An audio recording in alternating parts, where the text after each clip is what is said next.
Journée nationale des parents ce 1er août en RDC, une occasion de se recueillir sur les tombes des proches dans la ville de Kinshasa.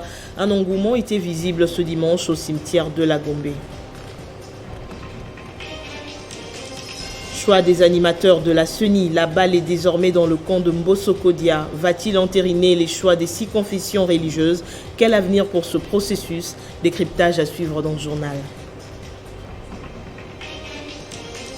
Et en sport, l'ancien capitaine des Léopards de la RDC, Youssouf Moulumbu, s'est officiellement engagé avec le FC Saint-Éloi-Lupopo pour un contrat d'1 an et demi.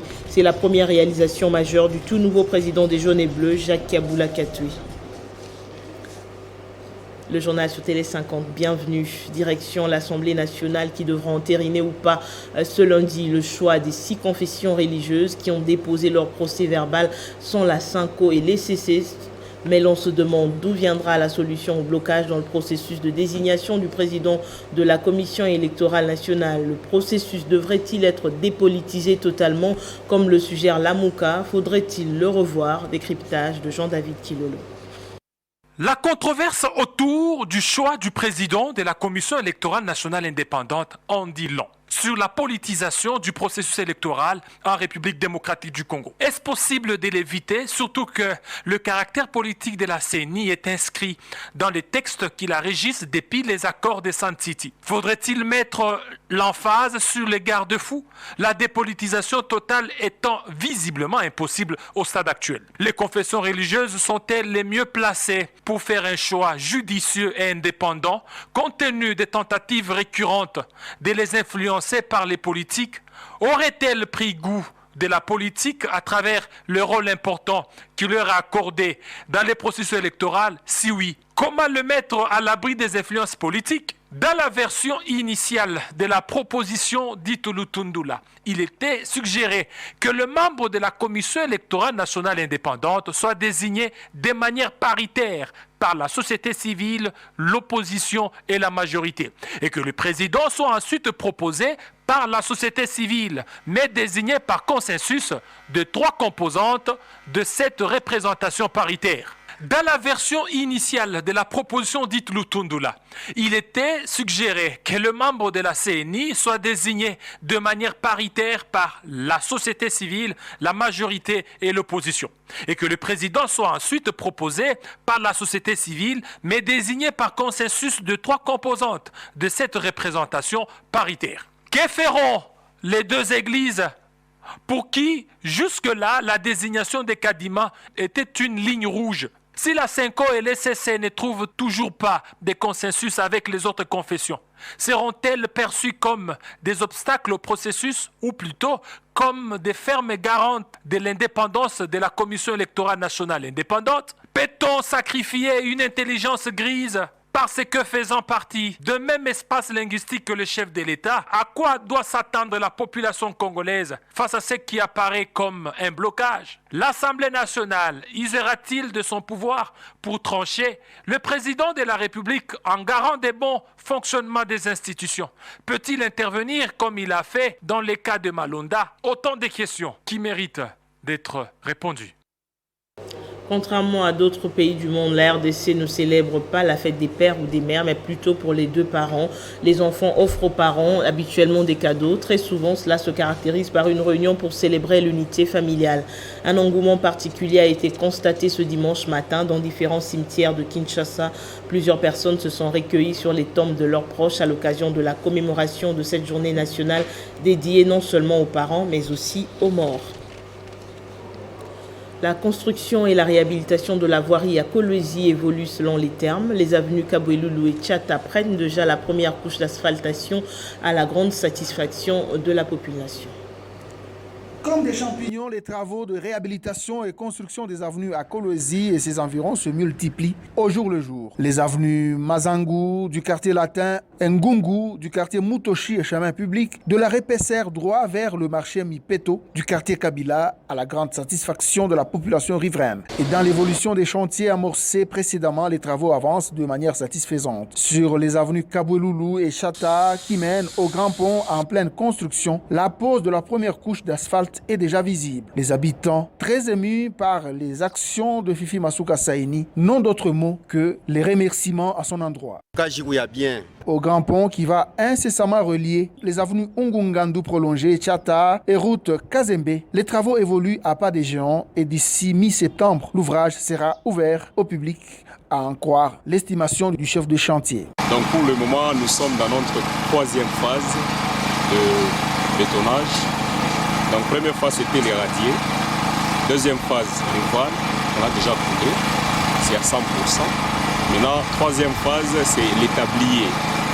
L'établier, vous voyez vous-même, nous sommes dans les travaux de poutre. Les travaux sur les avenues Mangui et Katakokombe au quartier Kamagnola se portent très bien. Le chantier de l'avenue Mangui, quant à lui, est au niveau du compactage avec la caillasse et une partie reçoit déjà la première couche d'asphalte. Katakokombe subit le compactage avec la latérite. Les riverains saluent l'implication de Masuka Saini Fifi, dont la priorité demeure l'intervention dans le social de sa population. 7 mois depuis son accession à la tête de la province du Lualaba, la détermination de transformer la province à la hauteur de la capitale mondiale du cobalt devient une réalité irréfutable sous Fifi Masuka Saini, en conformité avec la vision du président de la République, Félix Tshisekedi.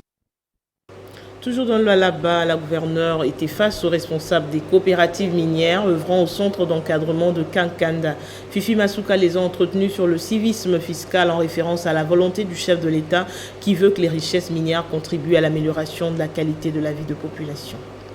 Les responsables des coopératives minières de Kakanda ont rencontré le gouverneur intérimaire du Lualaba. L'échange a porté sur la sensibilisation pour le paiement des taxes dues à la province par ces structures des exploitants miniers artisanaux. Prenant part à cette rencontre, le conseiller en communication de l'autorité provinciale, le chef des travaux Bondo Meki, résume l'essentiel des échanges. Comme vous le savez, l'autorité provinciale est dans une odyssée, n'est-ce pas, qui est celle de la sensibilisation, n'est-ce pas, ces pèlerinages qu'il est en train de mener, surtout dans les secteurs de l'artisanat minier, qui est une de grandes pourvoyeuses, n'est-ce pas, de fonds au niveau de la province. C'est ainsi donc que, en regardant le site de Kakanda, elle a dû appeler tous les responsables de coopératives minières qui œuvrent à Kakanda pour qu'elle puisse s'entretenir avec eux sur les taxes. Les responsables des coopératives minières ont fait connaître à Fifi Masuka Saini les difficultés auxquelles ils sont confrontés au quotidien. Ils ont tout de même salué l'engagement de la première citoyenne du Lualaba pour l'amélioration de leurs conditions de travail.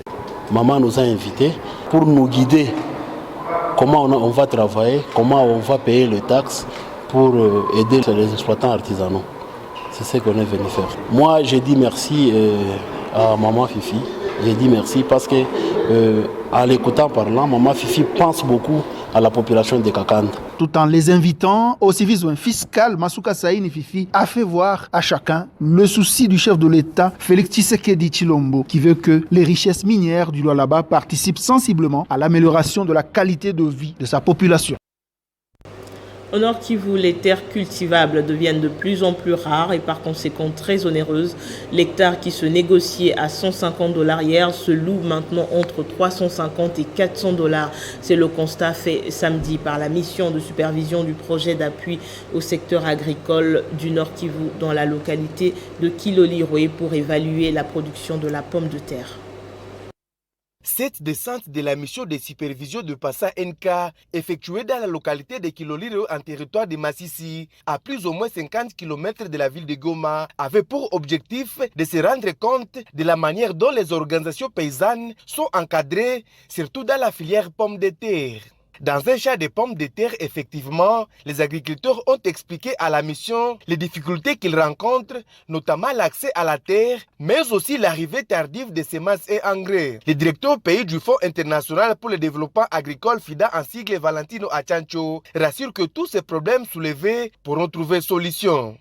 En ce qui concerne l'accès à la terre, c'est un problème épineux que nous avons constaté ici. Et le coût de la terre dont les paysans ont dit est d'environ $350 à $400 par hectare pour une exploitation. Ces producteurs ont trouvé que c'était très très cher. L'autre aspect, elle est lié à la commercialisation. Je pense que le Passa NK accuse déjà du retard dans la mise en place des infrastructures de commercialisation, notamment les magasins. Le conseiller du ministre de l'Agriculture, Sébastien Mupenda, a félicité le programme PASA NK car il s'inscrit dans la vision du président de la République dans l'aspect sécurité alimentaire. L'agriculteur ne s'est pas vaquer aux activités champêtres sans qu'il ne trouve son intérêt. À noter que ces différentes organisations paysannes ont déclaré que depuis l'avènement de PASA NK, plusieurs familles ont vu leurs revenus s'améliorer et même la production agricole grâce aux semences de qualité et produits phytosanitaires. La divinité de Jésus-Christ, voilà le thème au centre d'une conférence organisée samedi par la communauté des églises Éden en collaboration avec l'école spirituelle du Christ, l'édification du peuple de Dieu sur la foi chrétienne et la démarche poursuivie par les organisateurs. L'initiative est du pasteur Botuli Odon Tomba, résident en France. Par cette conférence, la communauté des églises Éden a tenu à exhorter le peuple de Dieu sur les voies humaines afin qu'il puisse accéder à la grâce divine.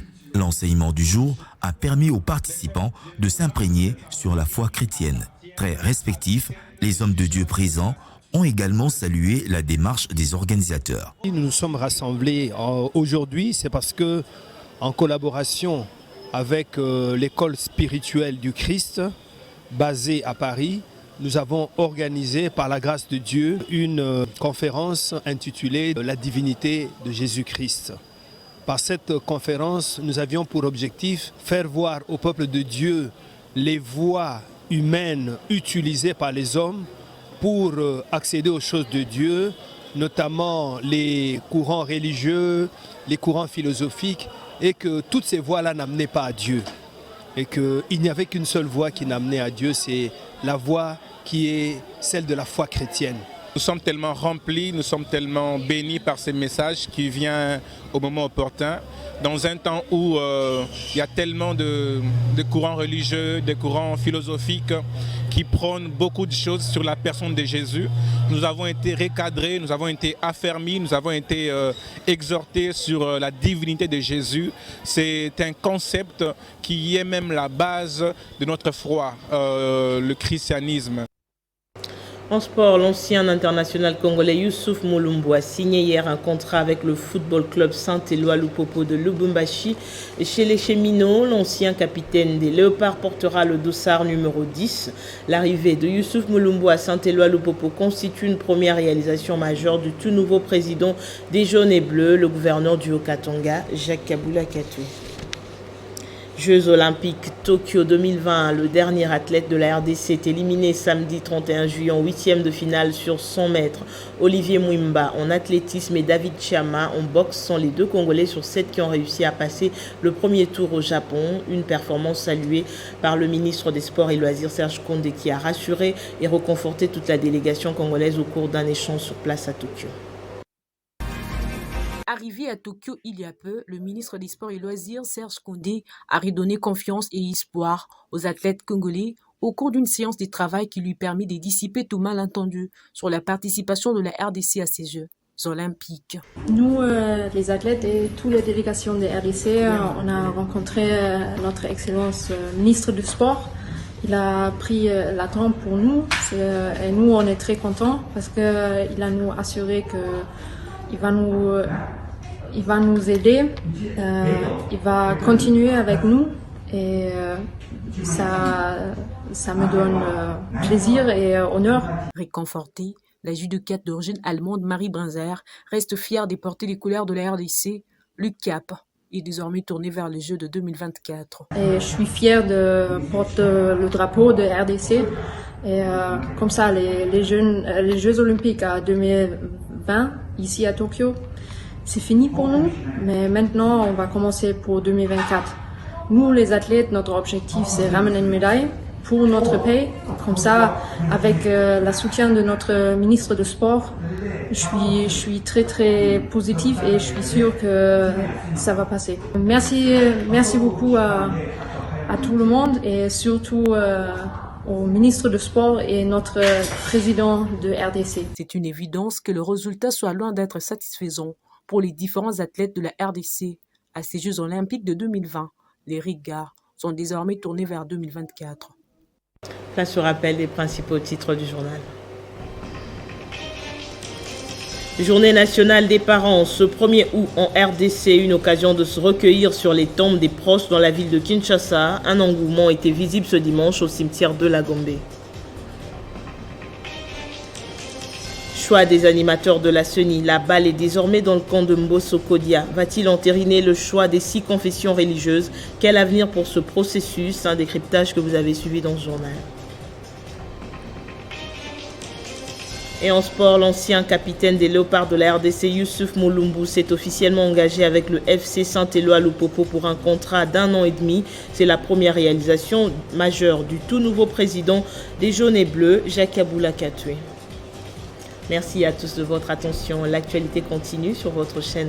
Excellent dimanche.